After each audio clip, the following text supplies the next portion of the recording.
अस्सलाम वालेकुम, कैसे हो प्यारे दोस्तों। उम्मीद करता हूँ आप सब ठीक ठाक हो गए और फिट फाट हो गए तो बड़े ज़बरदस्त और गुड हो गए। तो आज शेफ शाम वाले लैके आ वा खरोंडियां दी रेसिपी। बीफ खरोंडे बनाने अज ज़बरदस्त तरीके ना। तो चलो जी स्टार्ट करिए रेसिपी नूं। आइए देख लीजिए। प्रैशर कुकर ले लेना वा। प्रैशर कुकर के अंदर ऐड कर देने आ पावे, यानी कि बीफ के पावे असी ऐड करने आ। 1.5 किलो इन्हां दा वजन।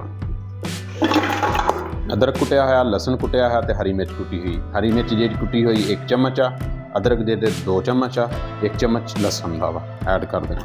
1 टीस्पून लाल मिर्च पाउडर, 1/4 टीस्पून हल्दी पाउडर, हाफ चम्मच नमक का।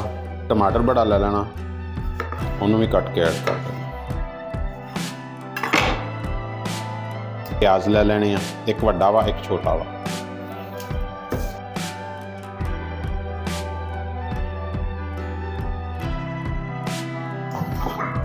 ऐड कर देना, अच्छे तरीके ना मिक्स कर लेना जी।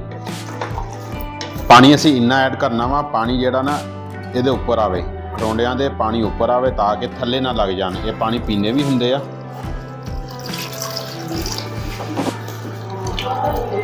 देखो पानी कितना पाया। पानी जेड़ा ना ये भी थोड़ा जिहा होर ऐड करना। पानी असी हुण इस तो ज़्यादा पाउणा वा ताकि थले ना लगे। ये खरोंडे विच हड्डियां विच पानी जो जज़ब हुंदा ना, तो पानी जो जांदा वा तो पानी ये पी लेंदे आ। तो इस तो चीज़ का ख्याल रखना कि पानी ज़्यादा ही रखना वा। कि 1.5 किलो खरोंडे आ ना तो 1.25 किलो असी पानी ऐड करना वा। 1.25 किलो 1.5 किलो पानी ऐड कर सकते हैं। पानी नूं उबाला हुंदा वा, फिर प्रैशर कुकर लाउने आ। देखो पानी गर्म हो चला वा, अब बुलबुले जे आ गए आ देखो। तो एक बारी मिक्स कर लेना अच्छे तरीके ना।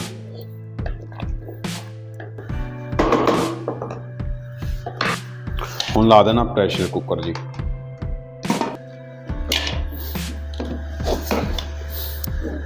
प्रैशर कुकर दे असी हुण ढक्कन देता वा। ढक्कन देने तो बाद असी जदों सीटी चलनी स्टार्ट हो गई आ, फिर इनू 12 तो 13-15 मिनट तक असी देने आ, ताकि अच्छे तरीके ना अंदर तक जिहड़ा रोगन हुंदा ना, हड्डी दे विच रोगन हुंदा गा, वो भी जिहड़ा पक जावे। तो इनू तकरीबन 12-13 मिनट लगने आ, 14 मिनट 15 मिनट लगने आ। उस तो बाद अगला प्रोसेस करांगे। कुकर की सीटी स्टार्ट हो गई है चलनी।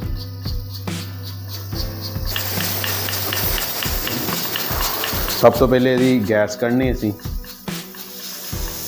आस्ता आस्ता।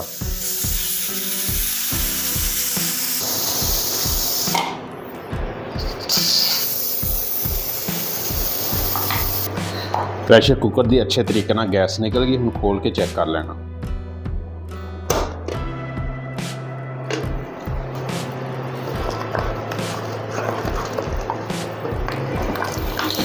प्रैशर कुकर जिहड़ा असी टोटल 10 मिनट चलाया वा, हुण इनू 5 तो 6 मिनट होर चलाउणा ताकि आ जिहड़ी हड्डी है ना रोगन वाली, इस साइड की जिहड़ी है ना अच्छे तरीके ना हो जाए। 5 तो 6 मिनट होर चलाउणा वा, फिर रेडी हो जाना वा।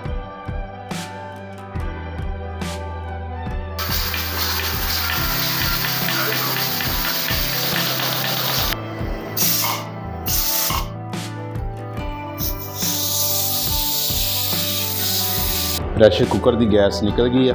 हुण इहदा ढक्कन खोल के चेक कर लेना।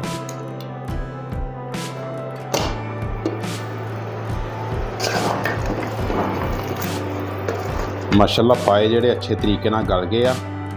ते हुण असीं भुन लेना इनू, पानी खुशक करके ते भुन लेना। चुल्हा तेज़ कर देना।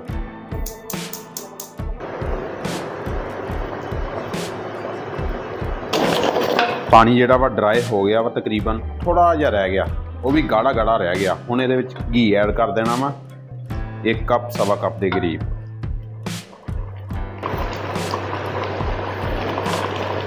हुण चंगी तरीके नाल असीं पका लेना वा, कुक कर लेना वा। जिन्नी देर ऑयल वगैरह घी वगैरह ना आ जाए उन्नी देर असीं भुनना वा।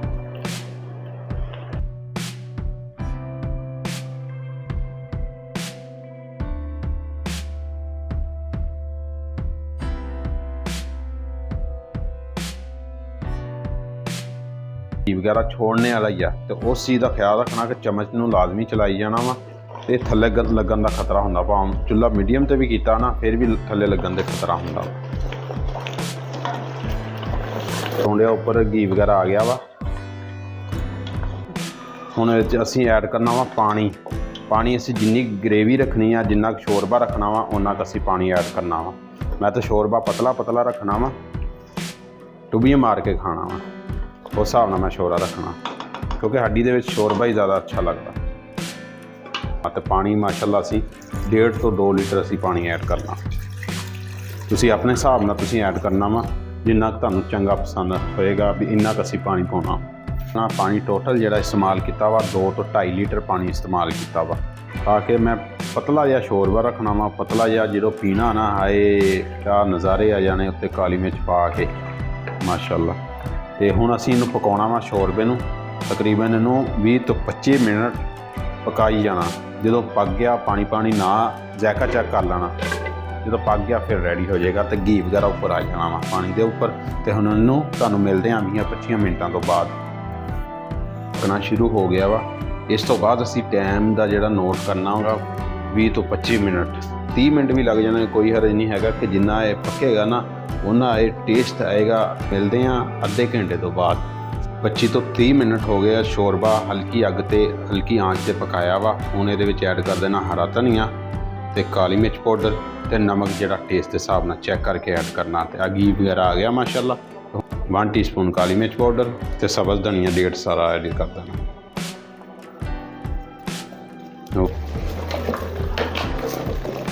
2 ਤੋਂ 3 ਮਿੰਟ ਅਸੀਂ ਢੱਕਣ ਰੱਖ ਕੇ ਦਮ ਦੇ ਦੇਣਾ, ਤਾਂ ਕਿ ਧਨੀਆ ਦਾ ਔਰ ਕਾਲੀ ਮਿਰਚ ਦਾ ਸ਼ੋਰਬੇ ਅੰਦਰ ਇੱਕ ਜਾਦੂ ਸਾ ਆ ਜਾਏ। 3 ਤੋਂ 4 ਮਿੰਟ ਹੋ ਗਏ ਆ। ਚੁੱਲ੍ਹੇ ਦਾ ਫਲੇਮ ਬੰਦ ਕਰ ਦੇਣਾ ਵਾ ਤੇ ਪਲੇਟ ਅੰਦਰ ਸ਼ਿਫਟ ਕਰ ਦੇਣਾ।